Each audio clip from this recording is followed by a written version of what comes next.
नमस्कार दोस्तों, स्वागत है आपका मेरे चैनल कॉमिक्स लाइफ में। शुरू करते हैं मनोज कॉमिक्स की एक और मज़ेदार कॉमिक्स, भूतों का न्याय पार्ट 2। जब यह सूचना घर जाकर सरजू ने माया को दी, आज मेरे कलेजे में ठंडक पड़ी है। अब देखती हूँ कि कमला अभी भी किस प्रकार अपनी गृहस्थी को हंसी खुशी चलाती है। अब तो बिरजू को दूसरे के खेत में मेहनत मजदूरी करके ही अपना और अपने परिवार का पेट पालना होगा। दूसरी ओर जब यह जानकारी कमला को मिली, तुम यह क्या कराए? एक खेत ही बंटवारे में हमें मिला था, वह भी उन्हें दे आए। अपने बाल बच्चों का भी ख्याल नहीं आया तुम्हें? अब इनका पेट कैसे पालोगे? कमला, इस प्रकार दिल छोटा न कर। देख, हम भलाई की राह पर चल रहे हैं। ईश्वर एक न एक दिन हमारी अवश्य सुनेगा। सरजू भैया को हमारा खेत ले लेने दो। ईश्वर हमें भी कोई न कोई रोजगार देगा ही। तू ईश्वर पर भरोसा रख। कमला ने कुछ न कहा और एक ठंडी सांस लेकर रह गई। अब बिरजू मेहनत मजदूरी करके जीवन यापन करने लगा। फिर एक बार ऐसा हुआ कि पूरे एक सप्ताह तक बिरजू को कोई काम नहीं मिला। घर में वैसे ही पहले से फटेहाली थी, अब तो फाकों की नौबत आ गई।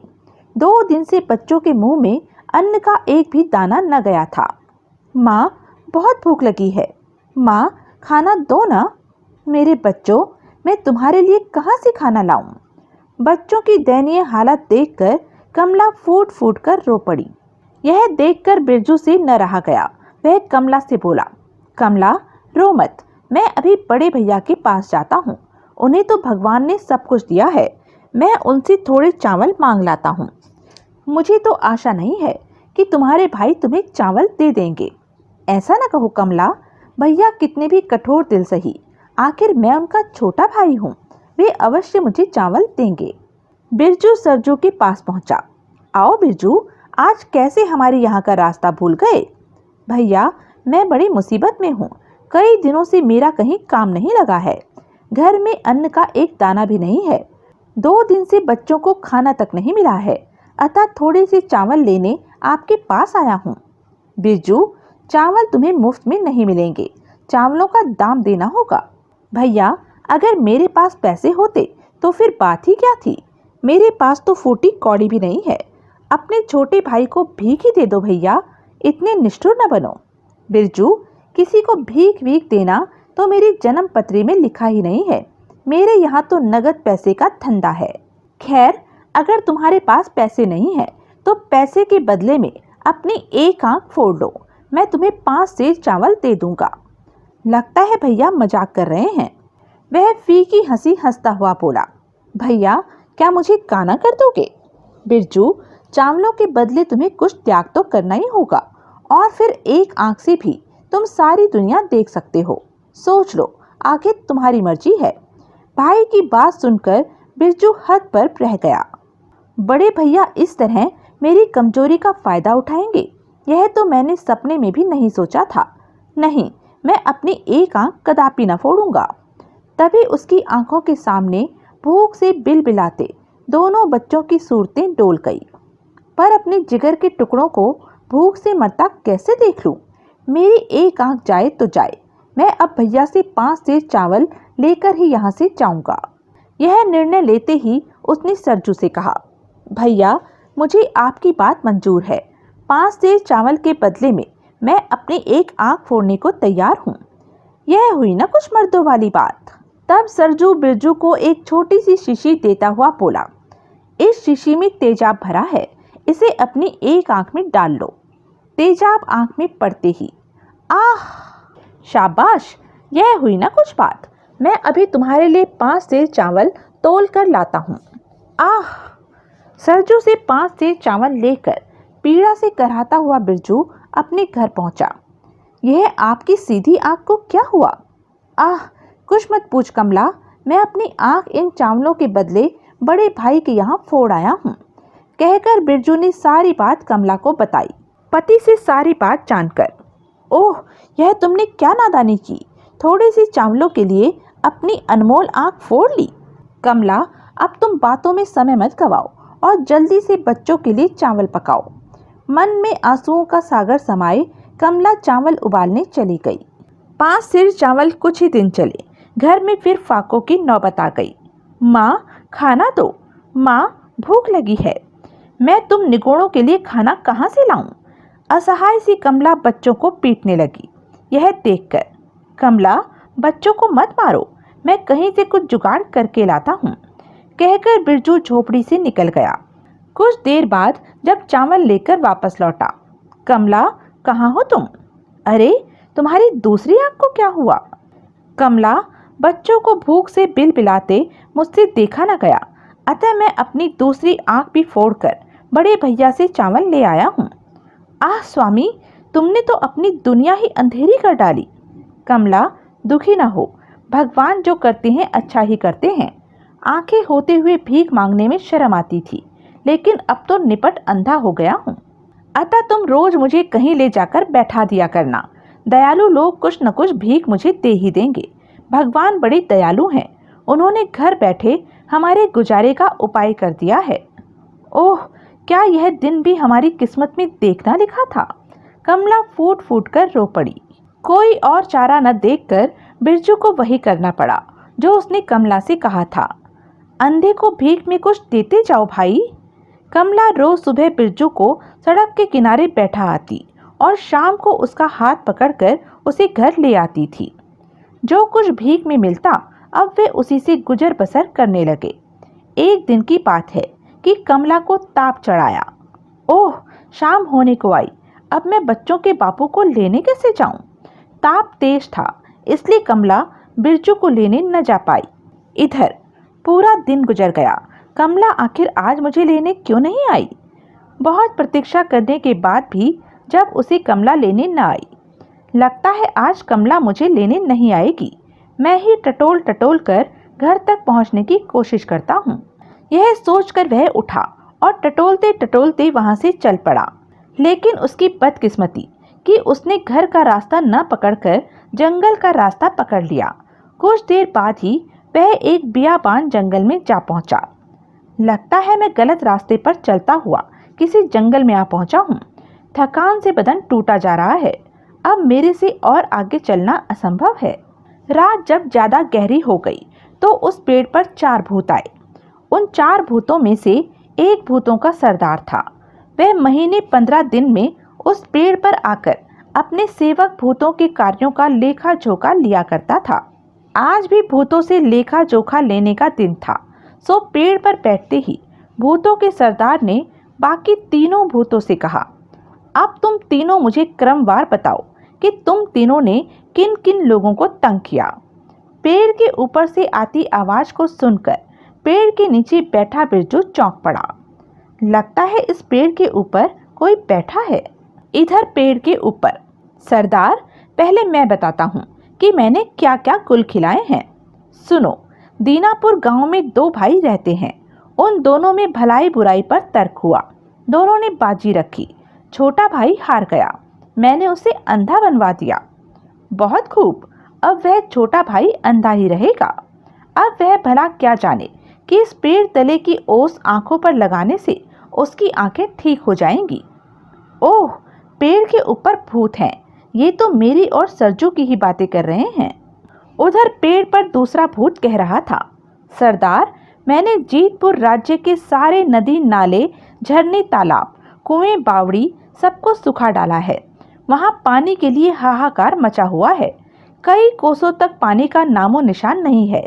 जीतपुर के वासी प्यास से तड़प तड़प कर शीघ्र मर जाएंगे। शाबाश, बहुत अच्छा किया तुमने। जीतपुर के सब लोग प्यासे मरेंगे। लेकिन जीतपुर के लोगों को अब क्या पता कि जीतपुर के पहाड़ों पर से 7 बड़े पत्थर हटा देने से वहां से बेशुमार पानी निकलेगा। सरदार, अब मेरी कारगुजारी भी सुनो। करमगढ़ के राजा करम सिंह की एक ही बेटी है रूपाली। वह बेहद सुंदर है। उसका विवाह विष्णुगढ़ के युवराज जैत सिंह से पक्का हो गया है। वहां शादी की धूमधाम चल रही थी, अतः मैंने राजकुमारी रूपाली को गूंगी कर दिया। सो खुशी के स्थान पर अब करमगढ़ में मातम मन रहा है। यह भी खूब रही। किसी को भला क्या मालूम कि इस पेड़ की छाल को पीसकर राजकुमारी की जीभ पर लगा देने से राजकुमारी रूपाली पहले की तरह बोलने लगेगी। खैर, हमें इससे क्या, कोई मरे या जिए, अब हमें यहाँ से चलना चाहिए। हाँ सरदार।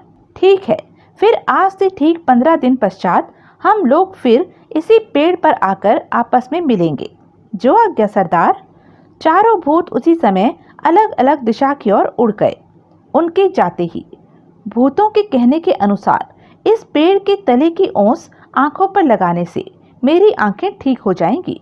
मुझे इस पेड़ तले की ओस आंखों पर लगाकर भूतों की कही बात की जांच करनी चाहिए। बिरजू ने घास पर पड़ी ओस हाथ पर लगाकर हाथ को आंखों पर लगाया। अगले ही पल, ओह, मैं तो वास्तव में ही देखने लगा। मेरी आंखें ठीक हो गई। बिरजू का मन खुशी से नाच उठा। उसने सोचा, मेरा भला तो हो गया, अब मुझे जीतपुर वालों का व राजकुमारी रूपाली का भी भला करना चाहिए। यह सोचकर बिरजू ने पेड़ की छाल उतारकर अपनी जेब में रख ली। सुबह होते ही वह वहां से जीतपुर की ओर चल पड़ा। जीतपुर पहुंचकर, महाराज, मैं जीतपुर में छाया पानी का संकट दूर कर सकता हूँ। कैसे? तब बिरजू के कहने पर राजा ने सैनिकों की टुकड़ी बिरजू के साथ कर दी। बिरजू के कहने पर सैनिकों ने राज्य के पास स्थित पहाड़ पर रखे 7 पत्थर हटाए। ऐसा करते ही, वाह आश्चर्य, पहाड़ से पानी का झरना फूट पड़ा। तब खुश होकर वहां के राजा ने बिरजू को बहुत सी धन दौलत उपहार में दी। अब वहां से बिरजू सीधा करमगढ़ के राजा करम सिंह के पास पहुंचा। महाराज, आप दुखी न हो, मैं राजकुमारी रूपाली के गूंगेपन का इलाज कर सकता हूँ। क्या सच? तब पेड़ की छाल पीसकर बिरजू ने राजकुमारी रूपाली की जीभ पर लगाई। पेड़ की छाल ने तुरंत असर दिखाया। पिताजी महाराज। राजकुमारी रूपाली को बोलते देख राजा करम सिंह की आंखों में खुशी के आंसू आ गए। करम सिंह ने बिरजू को बहुत सारे कीमती उपहार दिए। बिरजू, हमारी बेटी राजकुमारी रूपाली को ठीक करके तुमने हम पर बहुत बड़ा उपकार किया है।